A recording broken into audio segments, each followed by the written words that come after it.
Msikilizaji, habari yako? Hope uko poa, na nipende kuomba radhi kwa kutokutoa hii simulizi jana, lakini jana nilipata homa. Yaani niliumwa homa ya ghafla. Nilipatwa na homa, kwa hiyo tusameheane sana.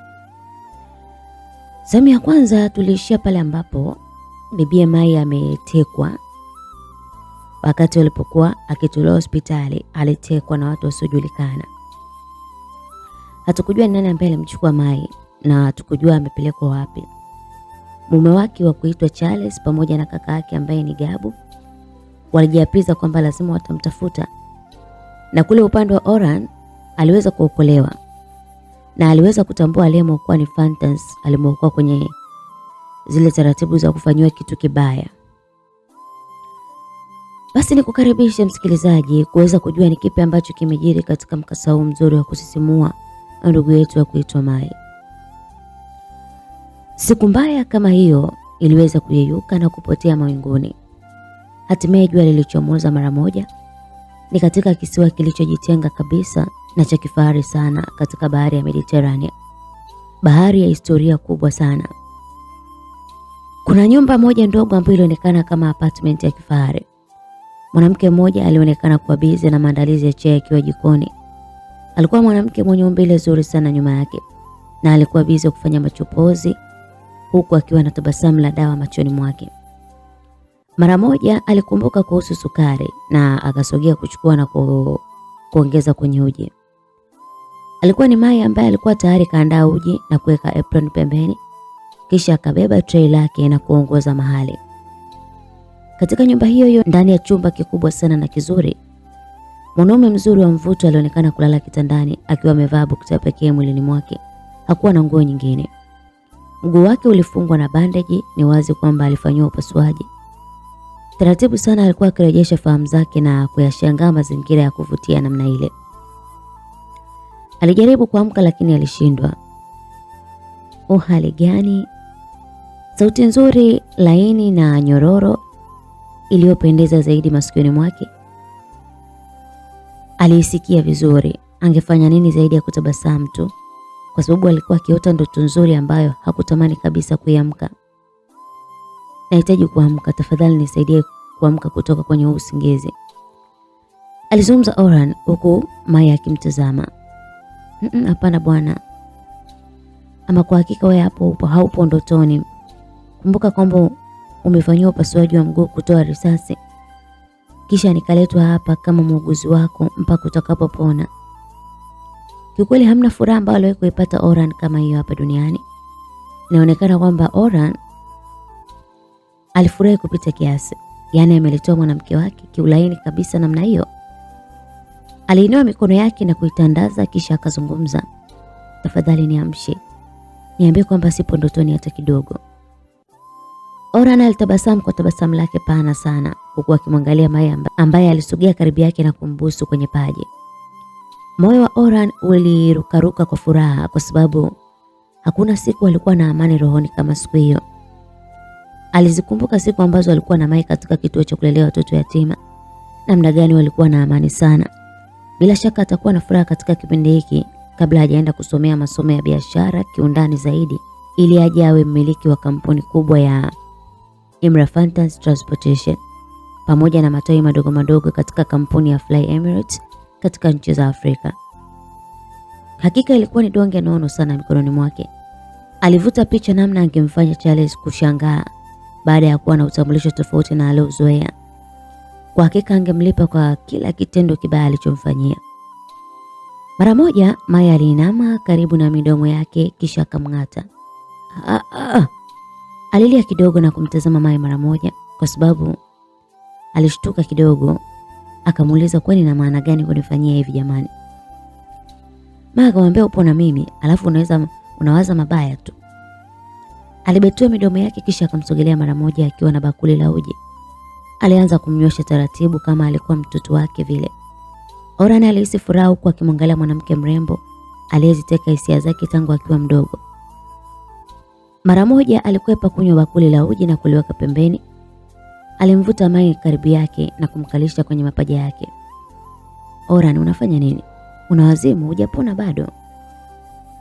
Hapana, sipo tayari kupona haraka nikiwa na muuguzi ambaye ni wewe. Nakupenda sana Mai. Na nadhani unafahamu hilo. Nafahamu, lakini kwa muda mfupi ulitaka kunitelekeza. Naomba usiwahi kufanya hivyo tena, sawa baby? Mai alimwambia na kumkumbatia shingo yake huku akimchokoza. Imran alipata tabu na hakuweza kufanya chochote kwa sababu alikuwa mgonjwa. Aliishia tu kumwangalia namna anavyojisemesha kwa aibu na kujishebedua pale. Hata hivyo bado hujapona vyema bwana Orhan. Unatakiwa kupona kwanza, sawa? Bila shaka utasababisha madhara makubwa kwenye kidonda chako. Iwapo tu utataka ni sawa, basi kaandae matunda, sijisikie kunywa uji. Mara moja alizungumza huku akimeza mate yake kama kushushia. Maya alitabasamu mara moja na kutoka chumbani akiwa na aibu sana. Tukirejea Tanzania bara katika kituo kikuu cha polisi jijini Dar es Salaam, Charles alionekana kuchanganyikiwa. Akiwalazimisha polisi wafanye kadiri wawezavyo kumpata mke wake, la sivyo wangejuta ni kwa nini hawafanye kazi zao kwa weledi. Hata hivyo hawakuwa na jibu kamili, maana walifuatilia hata gari ambazo zilimteka Mai kwa usaidizi wa kamera za barabarani. Hazikuwa na namba wala usajili wowote ule wa popote pale. Na haikufahamika kabisa ni wapi gari hizo mbili zilielekea. Na hata sura za hao ambao walifanya hilo tukio hazikufahamika kabisa. Kwa sababu watu wale walikuwa wamevaa kawaida na sura zao zikionekana, lakini baada ya mchoro uliochorwa kwa maelezo, watu hao walikuwa tayari wamefariki miaka 3 iliyopita. Hakika ilikuwa ni shambulio la moyo kwa bwana Charles. Alimwangalia mkuu wa kituo na mara akamkwida shingo yake baada ya kuikamata sare yake kwa nguvu. Alianza kumsukumia kuelekea ukutani huku akiwa anamkaba shingoni. Unathubutu vipi kuwa kimya? Unawezaje kuwa kimya? Lazima apatikane. Kwani kazi yako ni nini? Lazima serikali ilikuwa kipofu kwa ajili mtu kama wewe.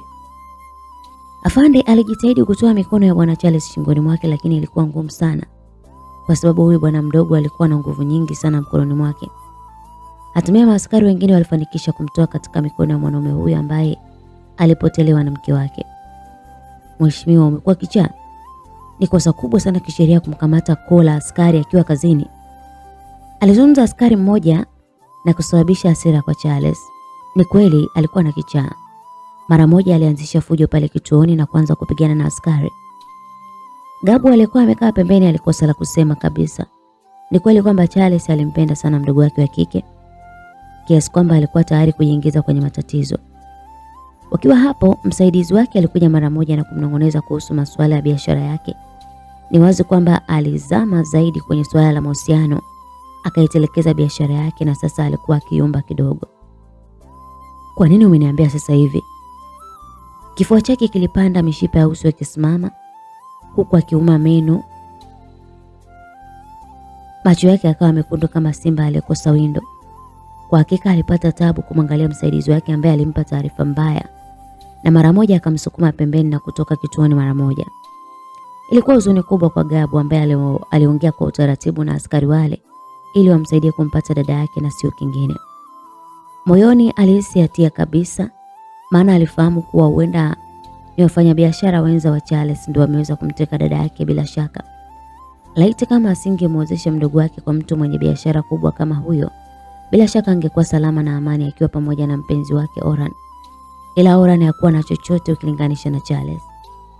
Ilikuwa furaha kubwa kwa Madam Fantas baada ya kumwona kijana Charles akitapatapa baada ya kutoweka kwa Mai. Hakuwa na uadui naye hapo mwanzo, kwani ni bwana mdogo tu, japo alikuwa akija kasi katika tasnia ya biashara. Lakini kitendo ambacho alitaka kumfanyia Imran ambaye ni Orhan kilimnyima raha, akatamani kumwona akitaabika. Kweli alitaka kumharibu mwanae na kumgeuza mtu wa ajabu. Hakika hilo lilikuwa ni kosa kubwa sana Charles ambalo alitaka kufanya. Alinyanyua simu yake mara moja, akapiga video call, kisha akakaa sehemu tulivu ndani ya gari. Sura mbili za watu ambao waliufanya moyo wake kutulia na kushuka kwa amani zikionekana kwenye kioo cha simu yake. Mara moja alitabasamu na kuwasalimia wawili hao. Hamjambo kabisa. Sisi wazima. Ila Madam Fantas, Orhan ananisusia chakula, anasumbua sana kwa hakika. Hapana madam, anadanganywa. Anataka kunifanya tu nionekane mbaya kwako. Imran mwanangu, unafaa kula mwanangu. Kwa sasa dunia ina mambo mengi. Iwapo utazembea kula, hakika haitakuwa vizuri kwako hata baadaye. Kuna wakati utazikumbuka hizi nyakati za kuzembea kula ukiwa karibu na mpenzi wako. Aliongea hivyo akiwa na maana kubwa sana. Imran akahisi kuduaa. Ni lini alipata mtu wa kumjali namna hiyo zaidi ya Mai? Alihisi kana kwamba anaongeza namba nyingine kwenye maisha yake. Kwa kweli kuwa na mama ilitia faraja pia. Sasa kwa nini yeye alijikuta yatima? Niwatakie furaha njema wanangu. Mai, hakikisha unamuuguza huyo na anapona kabisa. Kisha unampa dozi kamili, sawa? Madam Fantasy alitania. Mai haraka akaficha uso wake kwa mikono. Imran hakuelewa na mara moja akauliza, dozi kamili? Ndo dozi gani hiyo? Mai atakwambia bila shaka. Imran alimwangalia Mai ambaye alibaki kuwa na aibu kwa kitamani kujua ni dozi gani kamili ilizungumziwa. Oran bana, ni dozi tu, wewe subiri utaiona, alijibu na kuinuka kisha akakimbia nje ya chumba. Siku zilisogea huku Mai akizidi kumuuguza mpenzi wake Oran ama Imran. Kwa sasa alikuwa na faraja sana kiasi kwamba hata alianza kurejesha mwili wake wa awali mzuri na wa kupendeza. Kwa muda mchache aliweza kung'aa na kuwa kama theluji inayovutia, huku Imran akiimarika zaidi. Angempeleka mazoezini kila mara, wangekaa ufukweni majira ya jioni na kulishuhudia jua likizama, lakini pia wangelala chumba kimoja wakiwa wamekaribiana. Ni kweli kwamba Mai alikuwa ameolewa, lakini hakuhisi hatia hata kidogo kukaa na Oran, kwa sababu alikuwa ndio furaha yake. Hatimaye Imran aliimarika, na kwa kuwa walikuwa na watumishi watatu, hawakuwa na haja ya kwenda kufanya manunuzi bila mpangilio. Mwisho waone na watu wanaowafahamu au wanaomfahamu Mai na wamtaarifu Charles mara moja, kwa sababu picha yake ilisambazwa kila kona kwamba ametoweka na alikuwa akitafutwa. Usiku mmoja ambao Mai alikuwa ameandaa chakula kizuri na kitamu sana cha jioni kwa ajili yake pamoja na Imran mpenzi wake, alitenga mezani na kwenda chumba cha mazoezi. Alifarijika baada ya kutazama mwili mzuri wa mwanaume yule aliyekuwa akinyanyua chuma huku akiutahadharisha mguu wake. Mikunjo aliyokuwa nao hakika ilimsisimua mara moja. Alihisi akili yake ikikomaa na kutamani kumrukia mkumbatia mara moja. Ni kweli kwamba walikuwa vijana wadogo, lakini umri wao uliwaruhusu kuwa na mahusiano thabiti. Mara moja alimsogelea Imran na kumkumbatia nyuma ya mgongo wake, akiuzuia uso wake mzuri wa kuvutia mgongoni kwa Imran. Jasho lako linanukia vizuri.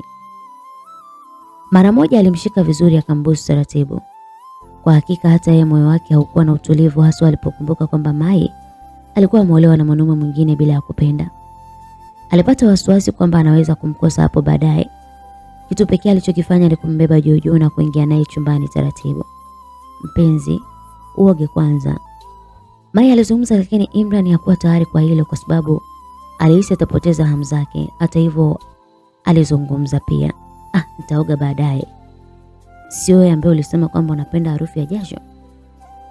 Alimjibu na kuanza kumbusu. Hakika busu la mwanamke wake lilikuwa tamu sana, na alikuwa akifanya kila jambo taratibu, maana aliamini wana muda wa kutosha akiwa wenyewe na hakuhitaji haraka hata kidogo.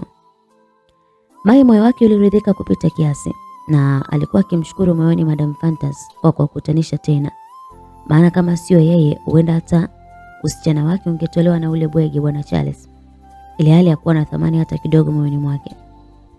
Alikumbuka namna alivyopambana kumshinda akiwa Switzerland.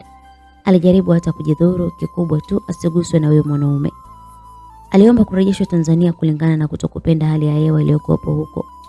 Kwa ufupi, mji ulikuwa mzuri, lakini yeye hakuwa na amani wala utulivu hata kidogo. Lakini sasa hivi alijiapiza kwamba atahakikisha Oran anakula kila kitu mpaka atakapohakikisha amekuwa mwanamke na sio msichana tena. Mwili wake uliridhika kabisa na kujiachia sana, maana alikuwa katika mikono sahihi. Hata Imran alikuwa hoi taabani. Kwa kweli hapa kilichofuata ni mtu kufanya mambo yake kama hivyo. Alichezea machungwa, maembe dodo na manyanya. Hakuwa na ujuzi mwingi, lakini alihisi kana kwamba labda kuna mtu alikuwa akimwelekeza cha kufanya kutoka ndani ya moyo wake. Hatimaye aliweza kufanya kitu alichofanya tangu mwanzo mpaka mwisho. Mai naye alipata raha kuona mwanaume wake ni fundi. Kwa kuwa hakuwa anajua kitu kwenye suala la mahusiano, ndio maana alihisi labda Imran ni mjuzi mzuri tu. Alilainika sana kwa Imran, kitu ambacho kilimpa Imran uhuru wa kutosha kufanya anachotaka. Hatimaye walifanya yaliyofanyika pale.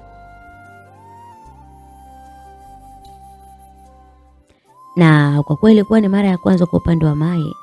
Maumivu kama maumivu yalikuwa ipo pia. Baada ya kumaliza walitulia sasa, wakiendelea kupunga upepo wa AC iliyokuwa pale chumbani. Mpenzi, lakini mbona inakuwa hivi kama ina maumivu? Usijali mpenzi, hii hali ina mwisho, ni ya muda tu. Sauti ya Huba ilimzuzua Mai na mara moja alimkumbatia Imran wake. Majira saa 3:30 wawili hao walikuwa hoi, kila mmoja akimuonea haya mwenzake. Kweli walikuwa ni wapenzi wenye bahati sana. Hakuna aliyekuwa amewahi kushiriki tendo hilo kwa yeyote. Hivyo walianzana wao peke yao. Walifaa kuitwa Adam na Eva. Orhan, ndo mimi na wewe kwa sasa tumekuwa mwili mmoja. Hatuwezi kutenganishwa kwa majina tena. Kwa hiyo kwa pamoja tunaitwa Mayora, yani Mai pamoja na Orhan. Imran alitabasamu na kumvutia kwake kwa mara nyingine tena. Hapana bwana umeniumiza tayari. Kwa nini tusiwege kwanza afu tungoje siku nyingine? Alizungumza kwa kudeka mpaka Imran akakosa aseme nini. Alimpenda sana Mai kiasi kwamba angekubali kuambiwa chochote na yeye bila ya kupinga chochote kile. Waliinuka na kuoga wakaelekea mezani. Chakula kilikuwa tayari, kwa hiyo Imran alifaa kupasha kisha amletee tu. Na alifanya hivyo, wakaanza kula wote. Kiufupi maisha yao yalikuwa ya kutamanisha sana. Mpaka mimi mwenyewe naisimulia hapa nimeyatamani jamani. Walikuwa na mwezi mzima wakiwa pamoja wakiishi vile walivyopendana na jinsi walivyopenda wao. Hakuna mtu aliyekuwa akiwabugudhi hata kidogo. Ila kila muda ambao wangefikiria kuwa wangetenganishwa walikosa amani kabisa. Lakini bado hawawezi kuishi huko milele, lazima wangejihusisha na hili na lile kama wanadamu. Majira ya usiku nchini Tanzania kwenye kasino moja, Yolanda alionekana kunywa sana na kulewa, akabaki akiwa tepe tepe. Alikuwa hajiwezi hata kutembea wala kuinuka. Alifanya hivyo kwa muda wa takribani mwezi mzima, akimwomboleza urani wake ambaye alijua tu kwamba tayari amekufa au amekuwa ameharibiwa huko. Alikuwa akijuta na kuhisi labda yeye ndio chanzo cha yote. Madam, tafadhali naomba tuende nyumbani.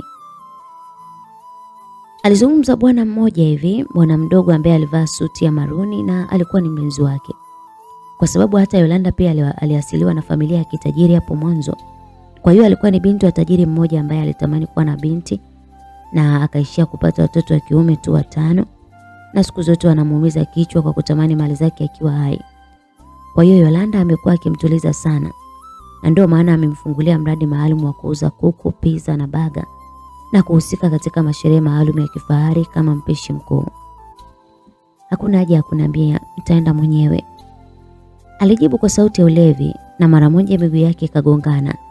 Aliinuka na akadondoka chini kwa sababu hakuwa anaweza. Yule bwana mdogo mara moja alimnyanyua na kumtupia begani mwake, akaanza kutembea taratibu kwa kimtoa nje. Yolanda alikuwa akilia na kulaani tu. Hakika nitamuua Charles, mimi nitamuua kwa mikono yangu. Aliwezaje kumpoteza Orhan wangu? Alikooa na kutaka kutapika kwenye mgongo wa yule kijana. Madam, tafadhali mkuwa mtulivu, alizungumza bwana mdogo na kumtupia kwenye gari. Aliketi kwenye siti ya dereva, akaanza kuendesha gari mdogo mdogo. Huku kwenye siti ya nyuma Yolanda alicheua, akatapika kabisa. Ilikuwa ni hali mbaya kwa kijana ambaye alikuwa akiendesha gari kumrejesha nyumbani. Upande wa Gabu akiwa kwenye nyumba yake ndogo na ya kifahari katika chumba kimoja kidogo kilichojaa mafaili mbalimbali na kompyuta mezani, alikuwa ametulia kwa huzuni akiwa hana cha kufanya. Alihisi hatia sana kila alipomuwazia Mai. Kweli alikuwa ndugu yake na akamlazimisha kuolewa na mwanaume ambaye hakumpenda. Na katika hali ya kutatanisha tayari alitekwa. Kwani alikosea wapi ndugu yangu mpaka wamteke? Wazo kwamba huenda Orhan ndo alimteka halikumkaa akilini kabisa. Kwa sababu alifahamu kilichomkuta Orhan. Hakika Charles alikuwa ni mkatili kupita kiasi. Alipofikiria kwamba alidiriki kutaka kumfanyia Oran ule unyama, hofu juu ya usalama wa dada yake ulimtanda zaidi. Lakini hakuwa na namna, na hata angewaza vipi singeweza kuzuia chochote. Alijua tu kwamba alichopaswa kufanya pale ni kumwokoa mdogo wake na kujua ni wapi alipo. Upande wa Charles, katika nyumba yake kubwa na ya kifahari sana, alikuwa akitazama picha nzuri ya mwanamke mrembo sana ukutani, huku mikononi mwake akiwa ameshikilia glasi ya mvinyo mkali sana ambao ulikuwa mtamu kwa wakati huo. Alikosa la kusema, maana hakuwa anaelewa kuhusu watu ambao walimteka mke wake.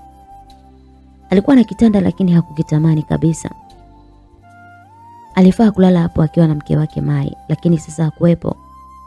Akiwa kwenye msongo wa mawazo kumwaza Mai, alijikuta akinywa sana mpaka kupoteza udhibiti wake. Bahari ya wapendanao ndo kwanza watu wawili walibebana mgongoni wakitoka matembezi kuelekea kwenye apartment yao. Mai alitulia vyema mgongoni mwa Oran huku akiongea kwa kudeka. Na uhakika kabisa nimepata ujauzito wako baba Kenya. Alitoa taarifa hiyo kwa uhakika huku akiacha tabasamu hafifu usoni mwake, kwani bado alitakiwa kurejea kwa yule mwanaume mbaya na adui wa mapenzi yao Charles. Alihofia usalama wake na mtoto wake. Akiwa amesimama kwa butwaa, Oran aliweza kumteremsha taratibu kutoka mgongoni mwake. Alimgeukia haraka akiwa na sura ya mshangao. Haamini alikuwa amekaribia kuwa na familia. Alizaliwa na kujikuta mwenyewe katika dunia na kuishi akiitwa yatima. Lakini sasa angeitwa baba, tena mtoto ambaye alimpata akiwa pamoja na mpenzi wake, mpenzi wa maisha yake Mai. Akiwa amesimama kwa butwaa, alipata hisia chanya na madhubuti akilini mwake. Alihisi kana kwamba Mungu alimpendelea yeye tu katika ulimwengu. Ni yatima ambaye amepitia mengi sana kwa sababu ya Charles tangu akiwa na umri wa miaka 20 kwa sababu ya Mai. Lakini alihisi kupendelewa peke yake ulimwenguni. Nini angefanya sasa zaidi ya kumbeba Mai juu na kuzunguka naye kwa furaha aliyokuwa nayo? Hakika ilikuwa ni furaha ya peke yake, huku akipiga kelele kwa nguvu sana. Mai mpenzi, nitakuwa baba. Nitaitwa baba na wewe mama. Siamini hili. Furaha aliyokuwa nayo huku akizunguka na Mai pale nje ya apartment iliwashtua walinzi wao wawili wa kike, Beri pamoja na Zena. Hawakuwa na tabia ya kucheka kwa furaha, lakini siku hiyo ilikuwa tofauti kabisa. Hakika walipata furaha isiyo kifani kwa sababu waliamini kwamba Madam Fantas akisikia taarifa hizi atapiga kelele kwa furaha. Hatimaye anaenda kuwa bibi. Na alikuwa amejikatia tamaa baada ya kumpoteza kijana wake Imran, na Oran hakuwa akimtaka kabisa. Mai alimshika Imran ambaye alikuwa amembeba kwenye mabega yake. Alimuitikia kwa furaha na tabasamu tele kuhusu ujauzito huo. Ndio mpenzi, utakuwa baba sasa. Hatutakuwa mayatima tena. Tayari tunaenda kuwa na familia. Imran alihisi moyo wake utachomoka na kuja nje ya mwili kushangilia naye kwa furaha ambayo alikuwa nayo. Ghafla uso wake mzuri ulibadilika na kuwa mbaya, kisha akamweka Mai chini huku akikuna kichwa chake na kushika uso wake. Mai alijihisi uoga baada ya kumuona hivyo. Hakika alikuwa kwenye hali nzuri ya furaha. Lakini sasa ghafla tu ameweza kubadilika. Imran taratibu aliyapiga magoti yake na kuanza kulia kwa uchungu rohoni mwake. Mai akiwa hajawahi kumshuhudia Imran akifanya hayo, alishindwa cha kufanya. Ni kweli Imran amewahi kulia mbele yake, na sababu nyingi ilikuwa ni kwa sababu ya Charles, yule mwanaharamu ambaye alikuwa na tabia ya kumchukua yeye kwa nguvu bila kumjali Oran. Lakini hakuwahi kumuona hata siku moja Oran akiwa kwenye hali ya kustaajabisha namna ile. Ilibidi sasa ashuke chini na kumshika uso wake mzuri wa kupendeza kwa mng'aro wake. Alimwangalia vizuri na mara moja akamhoji, mpenzi, una uhakika upo sawa? Nakupenda sana na asante. Asante kwa kunipenda, asante kwa kunikubali, asante kwa kuniheshimisha, asante. Na sasa wanaenda kunipa nafasi kubwa mimi ya kuitwa baba. Hakika najivunia sana upendo wako Mai. Kweli hata iweje siwezi kukuacha uteseke katika maisha yangu haya yaliyobakia. Na hata ikitokea tukizaliwa tena, basi naomba nikutane na wewe. Nisiishie kukutana tu, bali uwe mke wangu kwa mara nyingine tena. Aliongea kwa hisia na kumfanya Mai achanganyikiwe. Hakika hata yeye alikuwa na shukrani nyingi sana kwa mpenzi wake Imran, lakini hakuweza kuongea kwa wakati huo. Huzuni yake kubwa ilikuja pale alipowaza namna atakavyomlea mwanae mbali na baba yake na atakavyotunza ujauzito wake akiwa mwenyewe, kwa sababu atammisi sana Imran. Walikumbatiana na vilio juu. Hakika walipendana sana. Walionekana kama jozi za bata maji ambao waliumbwa kwa ajili ya upendo. Swan dive for love. Basi msikilizaji, baada ya siku 2 kupita, ulikuwa ni wakati ambao Imran ama Orhan aliagana na Mai kwa sababu muda ulikuwa umefika wa yeye kwenda masomoni. Kwa hiyo ilikuwa ni huzuni kubwa sana kati yao, lakini hawakuwa na jambo lolote wangelifanya zaidi ya kutengana tu kwa muda huo.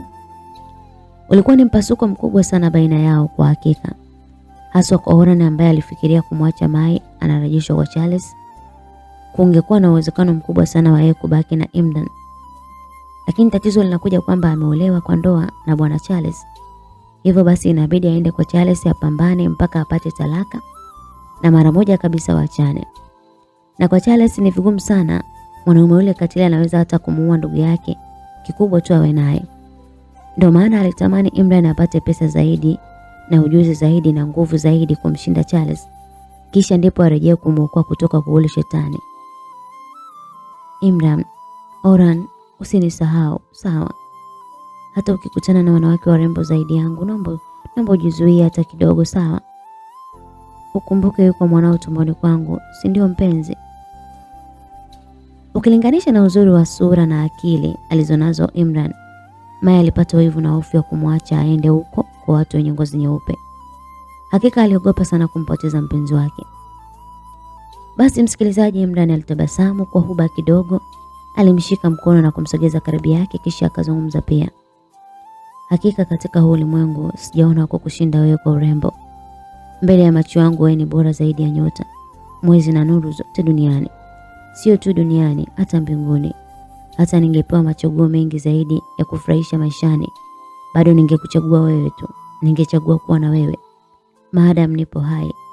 Sihitaji kuwaza kuhusu maisha na vitu vingine zaidi ya mpenzi. Mai alihisi kulewa kwa maneno matamu kutoka kwa mpenzi wake Imran. Hakika alikuwa ni mwanaume anayeweza kumridhisha kwa maneno tu. Hakika hakutaka kitu kingine zaidi ya kuishi na Imran wake mpendwa. Maneno mengi yangewafanya wabaki hapo milele. Hivyo Jeffy, mlinzi wao wa kiume, alizungumza. Bwana mdogo, unafaa kwenda sasa, ni muda wako. Imran aliona kama muda unaoonea wivu tu. Anawezaje kuondoka hivyo? Ghafla moyo wake uliuma sana alipoanza kukaa mbali na sura ya Mai kwa muda wa miaka 3. Hakika ilikuwa ni mingi sana kwake. Alihisi kama ataishi karne nzima bila ya Mai. Mai machozi yalikuwa yakimtoka huku akijaribu kujizuia. Hatimaye Imran alimkamata vema kiunoni na kumsogeza karibu yake. Alimbusu kwa muda mdomoni mwake. Jeffy, Berry na Zena waliweza tu kugeuka pembeni wasione kinachoendelea. Ila watu waliamini kwamba hao watu wanapendana sana. Baada ya hapo Orhan ama Imran alimwachia Mai kwa machungu na kisha akavaa miwani yake mikubwa ya mduara ili asionekane akilia mbele za watu. Taratibu aliondoka na kumwacha mpenzi wake nyuma. Jeffy alimfungulia mlango wa gari na kuingia kwenye gari. Akaliondoa gari mahali pale. Akiwa anaondoka kwa huzuni, Mai aliweza tu kuliangalia gari likiishilia. Hakika alipata maumivu makali sana. Alijikaza asilie lakini bado alishindwa. Alijikuta akiangua kilio kikubwa mno. Berry pamoja na Zena walimfuata na kumshika taratibu. Wakamuinua pale, hawakuwa na njia nyingine zaidi ya kumpa pole. Maana kila kitu kina wakati wake. Msikilizaji, baada ya siku 2 nchini Tanzania majira ya saa 5:30 usiku, Charles alipigiwa simu. Alikuwa bado mwenye huzuni sana na alionekana kuchoka kupita kiasi. Yaani alikonda hadi nguo zikawa hazimtoshi kabisa. Na utanashati wake wa awali kwa hakika ulipotea. Alikosa cha kufanya na kubaki ameshikilia simu kabla ya kuipokea. Aliangalia ni nani ambaye alikuwa akimpigia. Ilikuwa namba ngeni na hakufahamu kwa nini apigiwe usiku huo. Hatimaye simu iliita na kuita na kukata, ikaita tena. Lakini aliona ni bora apokee tu. Amechoka na usumbufu kwa sababu hakuwahi kupata taarifa njema. Hello? Aliongea akiwa makini lakini akiwa na dharau ya kutaka kusikia atajibiwa nini na nani. "Halo bwana Charles. Naongea na wewe?" Sauti nzito na mikwaruzo iliyosisimua masikio yake kwa mshtuko. Hakuwa anafahamu kama amewahi kusikia hiyo sauti ama sauti ya amri kama hiyo. Mara moja alijikuta akikaza mikono yake na kukakamaza mwili wake asije akawa mdhaifu. "Ndio, unaongea na bwana Charles. Chamno nini kupigiwa simu usiku huu?" "Kuwa na heshima kijana. Unaongea na mimi ambaye nimemsaidia mkeo kutoka kwa wakora. Unaweza kumfuata sasa hivi." Charles alihisi kama anauta. Alikuwa amekaa kaunta akazungukwa na vileo vya kila aina. Haraka sana aliinuka kwa papara na bahati mbaya akadondosha chupa kadhaa za vileo na kubaki akitoa tabasamu mwanana. "Unasema nini? Umezungumza nini? Mke wangu upo naye?" Alihisi kama hakumsikia vizuri yule mtu. Mtu wa upande wa pili alionekana kana kwamba hakutaka mazoea ya kushubukiwa kabisa. Mara moja alikata simu yake na kumtumia ujumbe wa message kuonyesha mahali alipo, na akamtumia picha ya Maya akiwa amejikunyata kitandani, tena kwa uoga akiwa amevaa nguo ya kulalia. Hakika alionekana kufadhaika sana. Mwili wa Charles ulihisi kunyeshiwa mvua na maji ya baridi baada ya kumwona mwanamke ambaye alikuwa muoga. Ina maana aliteswa sana baada ya kutekwa, na hata inawezekana hakutaka kabisa kuwaza hivyo Charles. Lakini bado akili yake ilimuaminisha kwamba akiwazacho ni sahihi kabisa. Alikasirika sana na mara moja alikumbuka kabisa kwamba alitumia muda mwingi, pesa nyingi, mbinu nyingi kumpata mwanamke huyo na kumtenganisha kabisa na Oran. Na hata akaweza kumtumia watu wamfanye vitu vibaya Oran, kutaka kumfanyia mambo ya ajabu ambayo hayafai. Na alipewa taarifa na wale wanaume wa mabouncer wawili ambao waliwaachia umfanyie unyama Oran kwamba walifanikisha hilo. Na hakumuona tena Oran tangu kipindi hicho. Lakini bado juhudi zake hazikuwa na maana, kwani mwanamke huyo alitekwa na kufanywa vitendo vichafu kabla hata yeye hajamgusa. Ili aliwezekani. Alipofikiria hayo alijisikia kukata tamaa na kujipinga mara moja. Akakumbuka kwamba hizo ni hisia zake tu. Hatimaye aliwaza mara moja kuinuka na kwenda kwenye gari yake akiwa na dereva mmoja pekee kuelekea eneo ambalo alielekezwa. Alipiga simu kituo cha polisi na kuwapatia namba ya simu ya jamaa ambaye alimpigia sio muda mrefu na kutoa agizo kwamba namba hiyo ifuatiliwe mara moja. Polisi pia walikuwa wakifuatilia hiyo kesi, kwa hiyo waliweza haraka kujikusanya, wakachukua defender kuelekea eneo la tukio, wakiamini kwamba watakamata wahalifu. Basi gari ziliongozana hadi katika jengo moja ndani ya msitu nje kidogo ya mji. Msitu ulionekana kuwa na giza pamoja na wadudu wakali sana. Gabu alikuwa ameambatana na huo msafara baada ya kutaarifiwa na Charles. Alijihisi huruma kubwa sana na mara alipata hofu juu ya mdogo wake. Maya atakuwa salama kweli? Mshale wa hatari ulicheza akilini mwake, akimwazia Maya alivyokuwa muoga wa giza. Hata alikuwa akilia kipindi alipokuwa aking'atwa na mbwa alipokuwa mdogo. Leo hii kaweza kutelekezwa porini na majambazi. Hakika aliamini kabisa kwamba swala hilo lilihusiana na Charles. Baada ya kufika kwenye jengo hilo, polisi walizingira mara moja, huku baadhi yao wakifungua mlango kwa tahadhari. Gabu pamoja na Charles waliingia ndani wakifuatiwa na askari kadhaa nyuma yao. Walipofika eneo hilo, kulikuwa na kitanda ambacho kilichakaa sana pamoja na taa ya mwanga hafifu juu yake. Kitandani aliketi mwanamke aliyejikunyata kwa uoga akiwa na hema kwa nguvu na baridi kali aliyokuwa akiipata. Aliangua kilio kikubwa sana baada ya kumwona Charles na Gabu, kana kwamba aliwaona wakombozi wake. Hakika Maya alikuwa ni mzuri kwenye kuigiza. Wote wawili walimkimbilia huku askari wakigeuka nyuma baada ya kumwona akiwa kwenye vazi la kulalia, na ndani ya chumba hakukuonekana kuwa na mtu mwingine zaidi.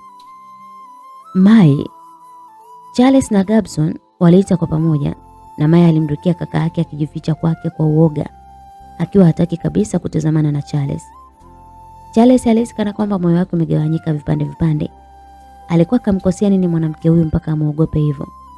Kwani yeye alionekana kama simba, huenda labda angemdhuru. Kaka, nisaidie. Kaka, naogopa.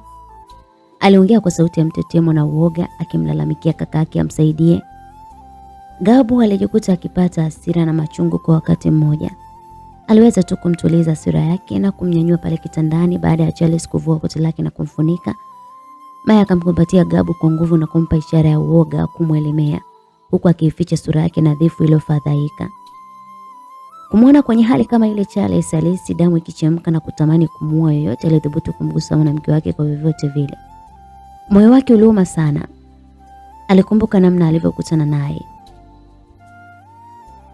Ilikuwa ni siku mbaya, kipindi ambacho alikuwa amepotelewa na mama yake mzazi Bi Adve.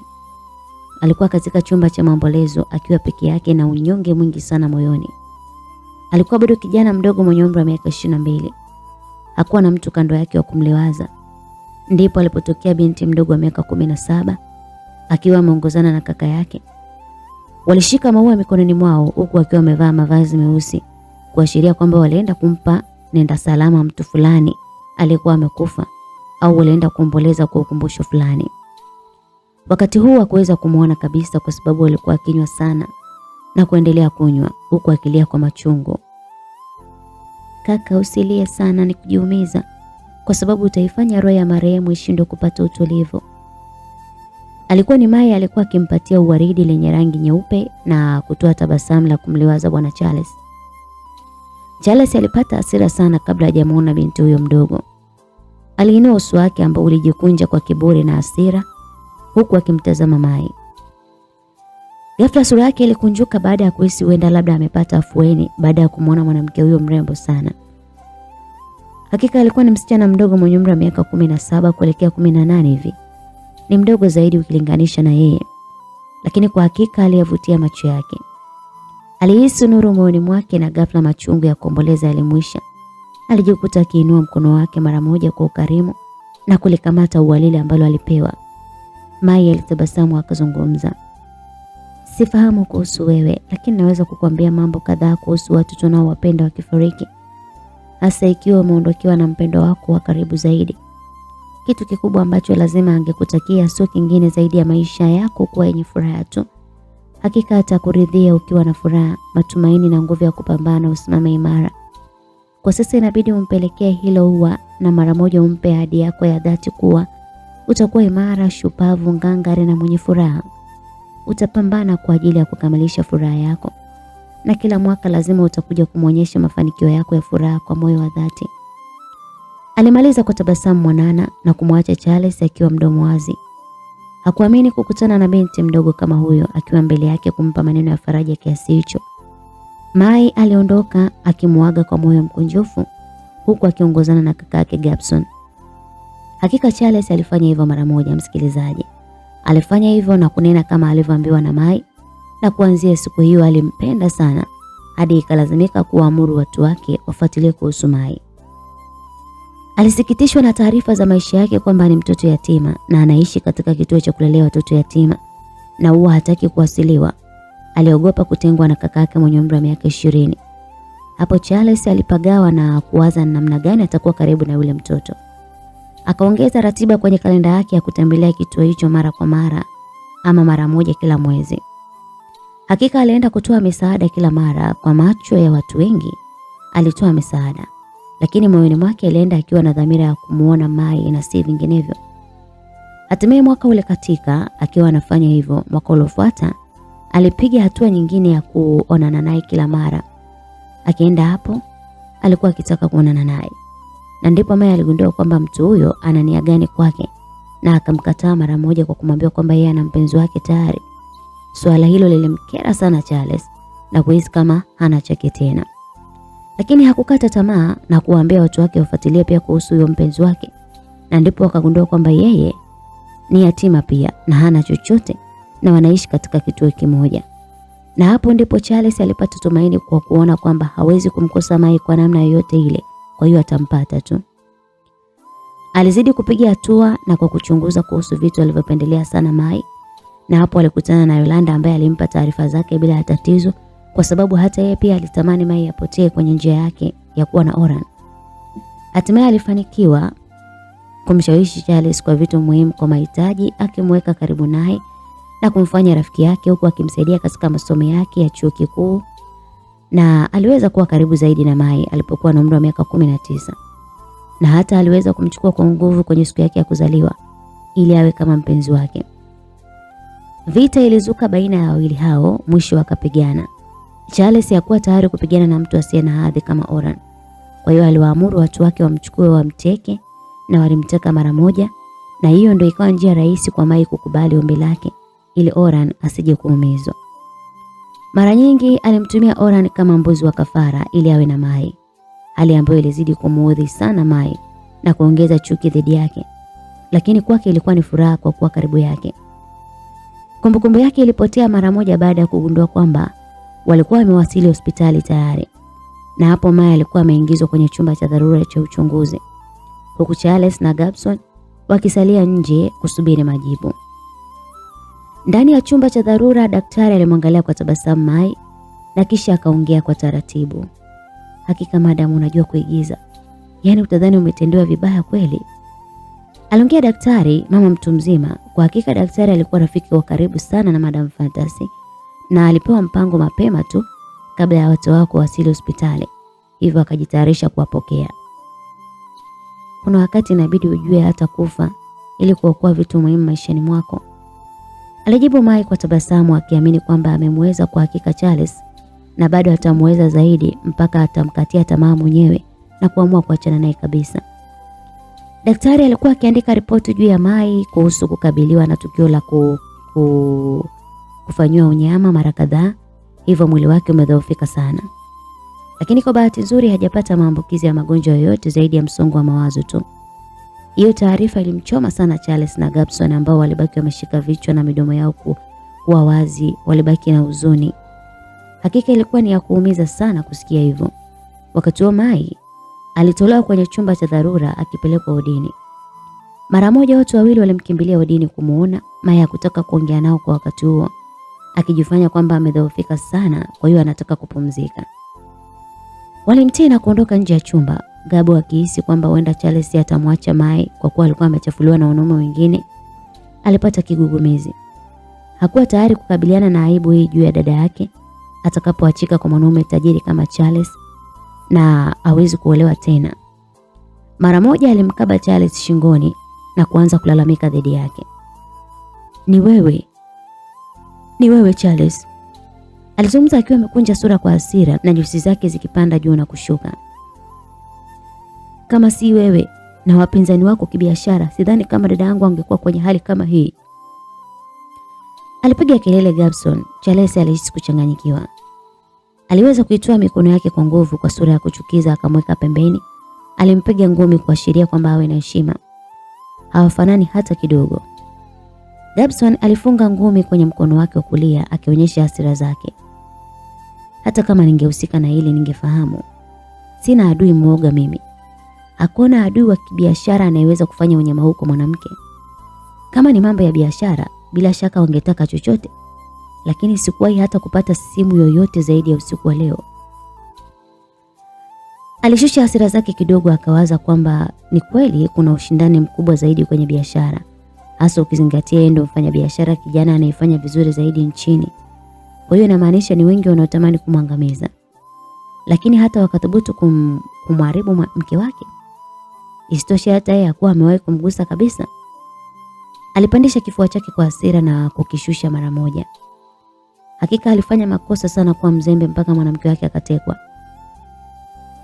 Nafahamu lazima wangeamua kukukomoa tu. Ndio maana wamemtumia mdogo wangu mimi kama mbuzi wa kafara. Hivi unadhani dada yangu ana adui yoyote? Bila shaka hana. Na ukizingatia wewe hapo tayari umeshampoteza mpenzi wake. Unadhani ataelewa kama akigundua ulihusika na hilo pia? Ukizingatia kwa sasa anakuogopa. Hiyo inamaanisha utekaji huu inahusiana na wewe kiasi fulani. Sijawahi kumwona mdogo wangu akiwa katika hali kama hii. Kwa kweli sifikirii kabisa, yani sifikirii kama atastahimili kuishi iwapo utaniacha katika hali hii. Alizungumza Gabson akichochea Charles asije akapata wazo la kumwacha mdogo wake. Charles alijikuta akimuelewa. Alimsogelea karibu Gabson, akamshika, akampiga begani. Alizungumza kwa upole sana. Acha kuwa na mawazo hasi juu yangu. Kwa hakika nampenda sana mdogo wako na sipo tayari kumkosa kwa vyovyote. Kama hili linahusiana na mimi, kwa vyovyote vile lazima niwajibike. Gabo aliona kweli Charles anaweza kuwa katili na asiye na utu. Lakini likija swala la mpenzi wake Mai ama mapenzi kwa Mai, hakika anampenda sana. aliweza kuliona hilo. Aliinuka na kumkumbatia kwa uchungu sana. Wakati hao yakiendelea, Zena alikuwa akitazama show mdogo mdogo kwa kitabasamu. Aliondoka zake baada ya kurudishia miwani yake na kujiridhisha kwa kilichokuwa kinaendelea. Baada ya siku 2, Mai alirejea nyumbani kwa mumewe akiwa amepata nafuu baada ya kupewa ruhusa hospitali. Mara hii hakumkwepa sana Charles, zaidi alionyesha tu kuchukizwa naye. Charles alikuwa akipata tabu sana kumtazama, akihisi kuwa na hatia juu ya hilo. Samahani, najua unapitia mengi kwa sababu yangu, lakini nakuahidi kwamba sitakuwa mzembe tena. Aliongea akiwa ameshika mkono wake baada ya Mai kulazwa kitandani na watumishi kadhaa wa pale nyumbani. Usijali. Naomba kuwa peke yangu tu kwa sasa. Alijibu Mai huku akiangalia pembeni, ishara ya kwamba hataki kumuona kabisa. Charles aliumia, japokuwa alijikaza na kutoka ndani ya chumba hicho akimpa jibu. Ni sawa. Najua utakuwa umechoka sana, hata hivyo naenda ofisini, kuna kazi za kumalizia pale sikumalizia. Mai aliitikia kwa kichwa na kwa kumpungia mkono kwa dharau, ishara vyovyote atakapofanya yeye ni sawa tu.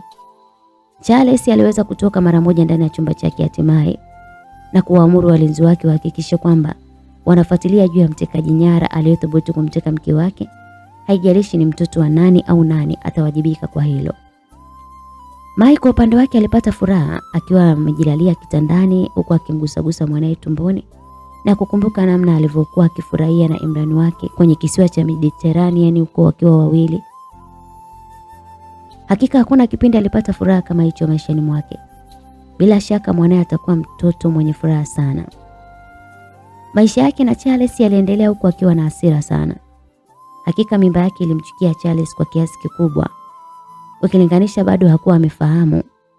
Hivyo alizidi kumfanyia vihoja. Lakini bado Charles alimvumilia akidai kwamba anampenda sana na hawezi kumwacha hata iweje. Baada ya miezi 3 hatimaye Charles aligundua kuhusu ujauzito aliokuwa nao. Alishindwa kuhimili. Alikuwa mke wake lakini alibeba ujauzito wa mwanaume mwingine, tena asiyejulikana. Hapana, kwa kweli. Alijiapiza kwamba anatakiwa autoe ujauzito mara moja kwa sababu yeye hawezi kukubaliana nao. Hapana Charles, siwezi kuutoa ujauzito huu hata kama sikuutaka, lakini bila shaka mtoto yupo tumboni mwangu. Inamaanisha ni mwanangu. Huwezi kubaki na ujauzito huu Mai. Wewe ni mke wangu, lazima upate mtoto wangu peke yangu. Ndio nakuvumilia kwa kila jambo nikiamini ipo siku utanipenda na utanipa nafasi moyoni mwako na tutazaa mtoto wetu.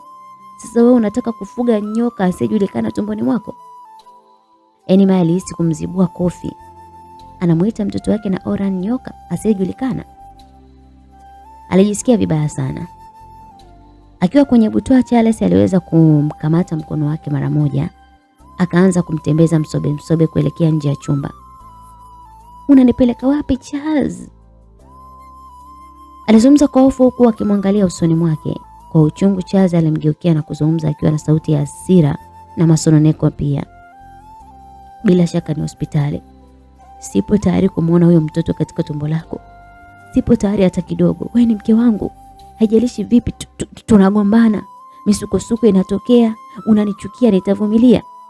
Lakini sio kumzaa huyo mtoto asiyejulikana. Hakika alichanganyikiwa. Hivi kweli alikuwa akienda kutolewa mtoto wake tumboni? Alijiapiza hapana, haiwezekani. Alijitoa kwenye mikono ya Charles, akabaki amesimama. Alikataa kabisa kwamba hawezi kutolewa ujauzito. Alikimbia jikoni mara moja, akachukua kitu chenye ncha kali, akajinyoshea. Charles naye alikuwa nyuma akimfuata. Alipofika pale alisimama kwa mshtuko baada ya kumuona. Unafanya nini? Usithubutu kujiumiza Mai. Charles, hapana. Ni kweli kwamba mimi sikupendi, japo kuwa wewe unanipenda. Sina budi kukuvumilia, lakini haina maana kwamba utakuwa ukivuka mipaka yako kila wakati juu yangu. Kumbuka kwamba nilitoweka kwa sababu ya uzembe wako mwenyewe. Nilitekwa na watu ambao sikuwafahamu hata kidogo. Na ilionekana mtu aliyeniteka alikuwa akikukomoa japokuwa simfahamu. Nilipitia kipindi kigumu baada ya kufanywa vitendo viovu na kukosa mtu wa kuniliwaza na kuishia kutaka kujidhuru kila mara. Wale watu makatili hawakunipa nafasi hata ya kujidhuru na nikawa hai tena.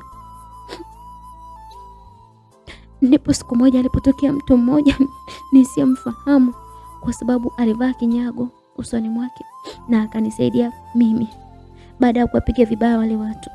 Kisha akakupigia simu, na sijui ni kwa nini napitia haya kwa sababu yako. Alilia kwa uchungu huku akilishika tumbo lake na kulalamika. Ni sawa, unataka nimtoe mtoto huyu tumboni mwangu? Haina shida Charles, nitapotea mara moja, na huyu mtoto nitaondoka naye nakwambia, alijibu na kunyoosha kile kifaa, na taratibu akaanza kujidumbukiza. Damu ikamtoka kidogo. Charles alihisi kama atarukwa na akili. Akimwangalia mwanamke huyo ambaye alikuwa amekaa mbele yake akijaribu kujidhuru, alimkimbilia akamshika mkono. Hapana Charles, niache na huyu mtoto. Kama mtoto ni mchafu, bila shaka hata mimi ni mchafu. Nimeshinda kujitunza na kuchafuliwa na wengine, tena wanaume wasiokuwa na maana. Ile hali wewe ndio mume wangu, sikuwa nakupenda, lakini haina maana kwamba ningekusaliti. Lakini mwisho nimeishia kubeba mimba ya mtu mwingine asiyefahamika. Hakika sistahili kuishi mimi. Alilalamika pale, akazidi kujizuru pale. Basi aliwaita wasaidizi wake, wakakishika kile kifaa wakakitoa. Hapana Mai, siwezi kufanya hivyo. Sikuone wewe kama mchafu mke wangu. Wewe ni mke wangu mzuri, tafadhali naomba usijidhuru. Aliongea na kubembeleza huku akimwahidi kwamba hatomsumbua kwa lolote kuhusu hiyo mimba. Mai aliona sasa hapa kwa kweli afadhali. Yaani alihisi labda angemkasirikia na kuendelea kushupalia hilo jambo, lakini wala. Mambo yalikuwa tofauti kabisa. Ina maana Charles alimpenda kiasi hiko. Hatimaye maisha yaliendelea, lakini kwa Charles hali ilikuwa mbaya sana, maana Mai hakuwa anatamani hata kumuona. Kwa hiyo Charles aliona nafuu kujiweka busy na kazi zaidi kuliko kuwa nyumbani na mke wake. Siku zilisogea na tayari Mai alifika wakati wa kujifungua. Alimesi sana Oran, lakini asingekuwa karibu yake hata kidogo. Siku hiyo alienda supermarket kufanya manunuzi ya mwisho kwa sababu ya mwanae wa kiume anayekuja kuzaliwa hivi punde. Aliamini sasa kwamba Mungu atamfanyia wepesi amzae kwa usalama. Lakini kwa Charles hakuwa amekubaliana na swala la mtoto hata kidogo. Kwa hiyo alipanga kumpoteza mbali huyo mtoto pindi akizaliwa tu. Ila mbele ya Mai alijionyesha mwema sana. Mbinu kama hizo Madam Fantasy alikuwa anazifahamu vema tu. Alizidisha ulinzi zaidi kwa Mai, hata akafanya maandalizi hospitalini kwamba siku Mai akiwa anajifungua, hata pale leba awepo mtu wa kumlinda. Hakika Charles alikuwa panya mdogo tu kwake. Na kila kitu kilienda kama kilivyopangwa.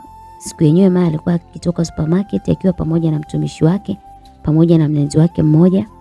Akiwa anapelekwa kwenye gari, ghafla mtu ambaye hakutakiwa kusimama pale alisimama mbele yake papu. Alisimama kwa huzuni huku akiwa anamwangalia. Bidada huyo alikuwa mrembo ambaye aliongozana na kijana mdogo alikuwa akimtii sana. Alikuwa ni Yolanda. Alikuwa akicheka sana baada ya kumuona Mai na tumbo lake. Hakika alimdharau kiasi kikubwa sana, mpaka mlinzi wa Mai akataka amkamate amzabe makofi, lakini Mai akazuia. Mwacheni, yeye ni kichaa tu, aliongea Mai na kusogea mbele kulifuata gari la Yolanda.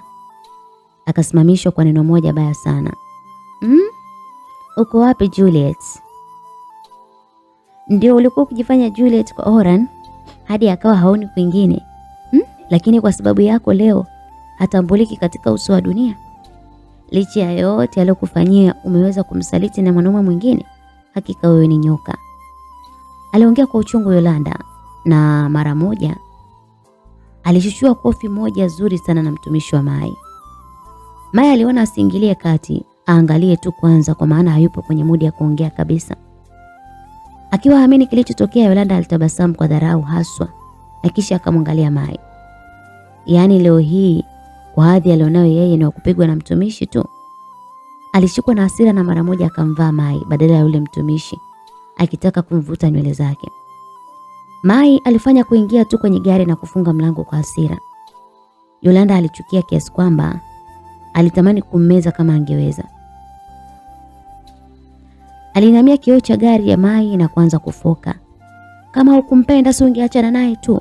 Kulikuwa na haja gani ya kumpa matumaini yasiyokuwepo wewe mbwa? Unafahamu kama huyo mume wako wa sasa alipanga kumfanya vibaya mwanaume wako ili asiweze lolote? Na hatimaye aliwaamuru majambazi wake wamfanyie vitendo vya kiovu, wahakikishe kwamba wanamharibu. Maya alishtuka hatari. Hakuwa akilitambua hilo. Ina maana Charles alivuka mipaka kiasi kile. Alijisi kama kutapika hivi baada ya kumfikiria Imran maisha ambayo angeyaishi kama sio Madam Fantasy. Mlinzi wa Mia alimfukuza Yolanda pale na akamtishia bastola, huku mlinzi wa Yolanda naye akija juu kuzuia. Huwezi kumfanya chochote, alifoka mlinzi wa Yolanda. Unafahamu vema ni nani, si ndio? Lakini unathubutu kumgusa. Yeye ni mke wa Charles Marwa, alifoka mlinzi wa Mai. Hata yeye ni binti pekee wa Basili Luoga, jaribu kuchunga mipaka yako. Wakati wao wakizozana pale, Yolanda bado alikuwa akitazamana na Mai kwa huzuni, huku akitamani hata angemdhuru kwa sababu tu mwanamke huyu hakumpenda Oran, na kwa sababu yake Oran alikufa kinyama. Jafe, tuondoke. Mai alimweleza mlinzi wake aendeshe gari waondoke pale, huku mtumishi akiwa amekaa siti ya pembeni. Hakika ilikuwa ni huzuni kubwa sana kwake kupewa zile taarifa. Wakati gari inaondoka pale, aliweza kusikia kilio kikubwa cha kulaani kutoka kwenye kinywa cha Yolanda. Kweli mwanamke huyu alimchukia sana kwa sababu alimpenda Oran kupita kiasi. Lakini pia hakuwa na ujasiri wa kumwambia chochote kuhusu Oran alipo. Na kwa sasa yeye sio Oran, yeye ni Imran. Lakini taarifa za Imran wake kufanywa vile ambavyo alitaka kufanywa zilimshtua sana. Alibaki haelewi, yani alielemewa na fikra ambazo zilimshinda hata nguvu. Alijikuta akipiga kelele akiwa kwenye gari baada ya kuhisi kama atapoteza pumzi zake. Na wakati huo tumbo lilimchoma kwa nguvu, ishara ya kwamba muda wa kujifungua ulikuwa umefika. Gari iliyokuwa ikielekea nyumbani mara moja iligeuka kuelekea hospitalini. Charles alipigiwa simu na kupewa taarifa juu ya Mai kupelekwa hospitalini kwa ajili ya kujifungua. Hakuweza hata kwenda zaidi, alipiga simu tu mahali husika akitoa agizo kuhusu kupotezwa kwa mtoto aliyezaliwa. Ndani ya leba sauti ya kupendeza ilisikika kuashiria kwamba kijana mdogo na wa thamani alikuwa kazaliwa na tayari kupelekwa vyumba vya kuhifadhia watoto. Haikuwa kazi rahisi kwa Mai kwa sababu alipoteza fahamu baada ya kujifungua. Mwanae alichukuliwa na Beli kutoka katika chumba cha leba akiwa kama nesi. Alafu mtoto ambaye alipoteza maisha alionekana kubadilishwa pale, ajulikane kwamba ndiye mtoto wa Mai. Mtu wa Charles alipofika alishangaa kupewa taarifa na mtu aliyempanga kwamba mtoto aliyezaliwa amepoteza maisha. Ina maana kazi yao ilikamilika kiurahisi kabisa. Charles baada ya kupata taarifa alijihisi kushangilia. Ilikuwa furaha yake kubwa kutambua kwamba mtoto huyu alifariki baada ya kuzaliwa. Hakika mara hii Mungu alikuwa upande wake. Wakati ambao Maya alikuja kuzinduka, habari ya kwanza kabisa ilikuwa kumuulizia mwanae mpendwa. Alitamani amuone namna anavyofanana. Alitamani aguse midomo yake, aguse pua yake, alifanana naye au alifanana na Oran. Lakini taarifa alizopatiwa zilikuwa za kuumiza sana. Kwa hakika haikuwa bahati yake kupata mtoto. Mai alilia kwa uchungu mkubwa sana, uchungu wa hali ya juu. Alikuwa akilaumu alikosea wapi, alikosea nini wakati alijifungua vizuri tu na mbona alimsukuma mtoto vizuri tu. Hakuthubutu kumnyima mwanae njia, japokuwa alikuwa akiumia. Akawa anajiuliza kwa nini amenifanyia hivi baada ya kumtunza kwa muda mrefu sana na kwa gharama kubwa. Hakika alikuwa na maumivu sana bila kufahamu kuwa mwanae hajambo kabisa na yupo hai, tena sehemu salama tu. Kilio chake hakikuwa na mpozaji. Alizikumbuka siku yenyewe ametambua kwamba yeye ni mjamzito na akamwambia mpenzi wake akiwa mgongoni mwake kwamba yeye ana mimba, lakini sasa atamwambia nini? Kuwa mtoto wao alikuwa amekufa? Na vipi kuhusu tabasamu lake la furaha alipotambua atakuwa baba? Hakika Maya alivunjika moyo pakubwa sana. Baadaye kabisa Charles alikuja kumuona huku akiweka sura ya uchungu, kuonyesha kwamba hata yeye pia alikuwa ameguswa na kifo cha mtoto wa Maya. Maya hakutaka kuamini uongo huo, maana alitambua kabisa Charles alitamani mtoto wake afye, kwa hiyo lazima angefurahia sana. Mai, usiniangalie kwa jicho baya hivyo. Mimi ni mume wako. Kwa hakika nitakupatia mtoto mwingine mzuri zaidi na utampenda. Utakuwa naye kila wakati. Jaribu kuvumilia, sawa?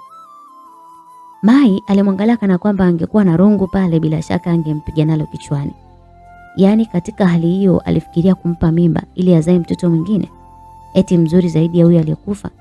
Hakika atakuwa amechanganyikiwa. Kuna mtoto ambaye angekuwa mzuri kwake zaidi ya mtoto wake na Orhan. Alijiapiza kwamba asingempenda hata kidogo, hata kama angemzaa yeye. Mai aligeuza mgongo wake na kulala bila hata kuongea chochote. Charles alipata hasira baada ya kupuuzwa. Alijiuliza kuhusu kuishi kwa tabia hii mpaka lini. Siku zilisogea kidogo. Siku ya mwisho ambayo alikuwa akipewa ruhusa kutoka hospitali, alikutanishwa na Madam Fantas katika nyumba yake. Mai alikosa kauli baada ya kukutana na jumba kubwa sana kama hilo. Aliwaza mambo mengi sana. Yaani katika hii dunia kuna watu wanaishi maisha mazuri ya kifahari kupita kiasi, tena wakiwa bado hai. Na huenda hata pia wakiwa wamekufa basi wanaenda kuishi hayo maisha. Alafu kuna wengine kama yeye ambao walikuwa ni mayatima na walitegemea msaada wa watu wa namna hii. Karibu Bi Mai. Alikaribishwa na Zena ambaye alifahamiana naye vema sana kwa sababu waliishi wote huko Mediterranean, pamoja na Beri akiwa na Jefti ambaye aliondoka na Imran. Asante, alijibu kisha akafuatana naye kuingia ndani ya nyumba ya Madam Fantas. Kwa kweli ile ilikuwa ni nyumba ya kifahari ambayo hakuwahi kuiona hapo awali, ilimvutia mno. Hata nyumba ya Charles ni nzuri sana, lakini kwake hakukuwahi kumvutia kwa sababu alikuwa anaishi kama mfu ambaye yupo hai. Ila katika jengo hilo alijihisi ni mwenye uhuru mkubwa sana, japokuwa alikuwa na huzuni. Madam Fantas yuko wapi? Alihoji baada ya kuona sebule ipo tupu na haoni hata dalili ya kuwepo kwa Madam Fantas. Bila shaka utamuona, usijali, alimjibu na wakaongozana na Zena kutoka chini kwenda gorofani. Hatimaye wakafika katika korido ambayo ilitenganisha vyumba kwa mfuatano. Katika chumba cha mwisho kabisa kilichojitenga peke yake alifikishwa, na Zena akatoa kadi katika mfuko wake wa suruali, akaweka mlangoni, mlango ukafunguka. Aliingia na Mai alishtuka baada ya kuona kuna chumba tena, na walipofika hapo Zena hakuendelea na safari, aliishia kusimama tu. Kuna nini? Mbona ni mlango juu ya mlango? Alihoji Mai ambaye alipata hofu kidogo, ndipo mlango ukafunguliwa na mtu aliyekuwa ndani. Mai moyo wake ulienda kasi, alipata hofu juu ya matukio hayo. Ina maana hapa anaweza kufa kweli? Akili ikamcheza vibaya kwa wasiwasi na kuanza kumshuku Madam Fantas. Ina maana ni mtu aina gani? Anaweza kumwasili mtoto yatima na kumpa jina la mtoto wake na kutamani kumpa kila kitu. Asije akawa anawachezea mchezo mchafu kwa kuwa wao hawana chochote. Akiwa katika hayo mawazo yake, tabasamu la Madam Fantas lilimrejesha katika hali ya kawaida na kujaribu kumtuliza. Mpenzi mkamwana wangu, karibu ndani. Madam Fantas alimkaribisha kwa hali shwari kabisa, ila Mai bado alikuwa na hofu. Japo aliingia hivyo hivyo, akiwa hana imani hata kidogo. Mlango ulifungwa na wakabaki yeye pamoja na Madam. Ndani ya nyumba alibaki hoi. Kilikuwa chumba kikubwa ambacho karibu kimiliki kila kitu.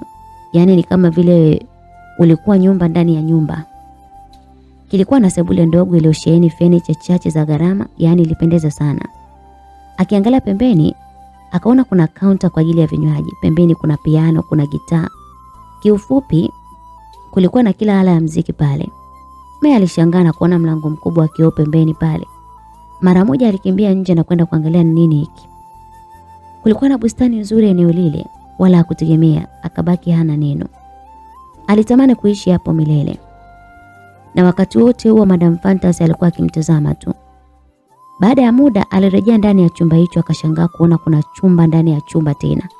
Akaongoza njia kuelekea huko. Hakika alistaajabu kuona ukubwa wa kitanda na mwanga wa taa iliyokuwa ikivutia mule ndani ya kile chumba.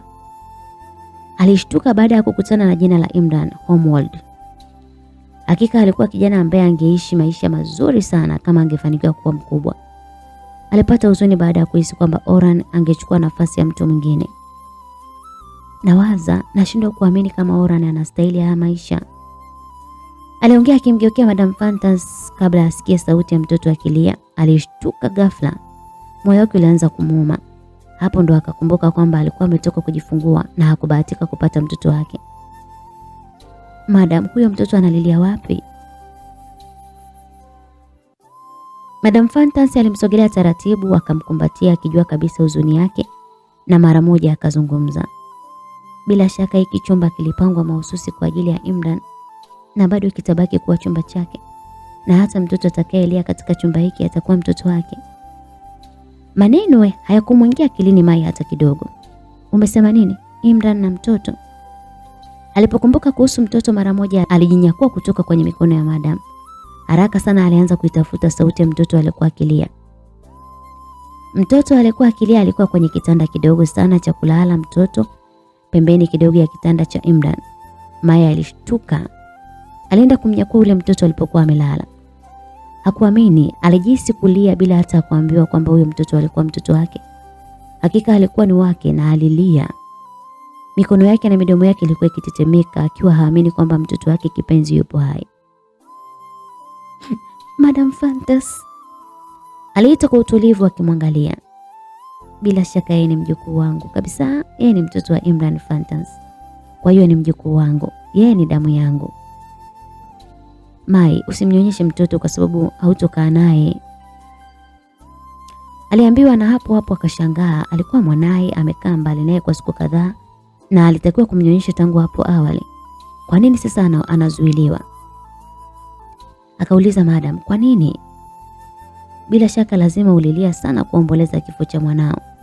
Ila sikutaka wahisi tofauti, ndio maana sikukutaarifu kama nilimchukua. Hakika angekufa kabla sijamchukua. Maana mipango aliipanga Charles ilikuwa ni mikubwa na mibaya dhidi yake. Kwa hilo Mai hakupinga, lakini kwa nini azuiliwe kukaa na mwanae? Mai mwanangu, nitakueleza, wewe bado upo chini ya Charles Marwa na huyo mtoto na Imran Fantas. Yawezekana hatambui uwepo wa Imran kwa sasa, lakini huyo mtoto kwa sasa hana sura maalum, japo macho yake ni kama ya kwako. Vipi akibadilika kadiri anavyokuwa mkubwa na kufanana kabisa na Imran, huyo mwanaume atakuelewa? Bila shaka atamuua. Na isitoshe kwa sasa anajua mtoto amekufa.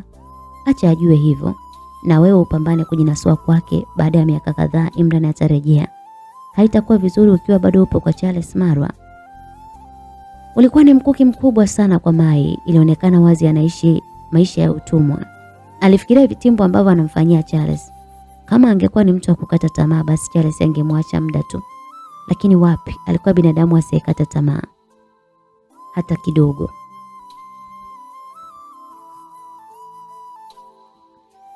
Nitashughulikia hilo kwa kiasi kidogo.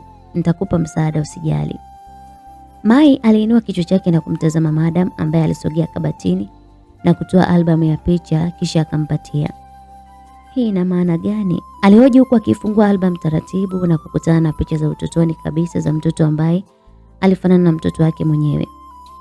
Alishtuka na kuangalia tena ile picha ya mtoto mchanga, kisha akamwangalia mwanae. Hakuwa na imani hata kidogo, akamtazama tena. Alishindwa kudhibiti ulimi wake na mara moja akauliza, hii ina maana gani? Alihoji huku akipingana kabisa na fikra zake. Iwapo picha hizo ni za miaka 23 iliyopita na Imran ana umri wa miaka 23 na huyo mtoto mchanga kwenye picha kafanana kabisa na mtoto wake na Imran, unachowaza wewe ni sahihi. Imran ni kijana wangu wa kumzaa, sio kuasili. Hiyo kauli ilipiga kama radi kwenye ngoma za masikio ya Mai akiwa haamini. Nilimzaa mimi mwenyewe.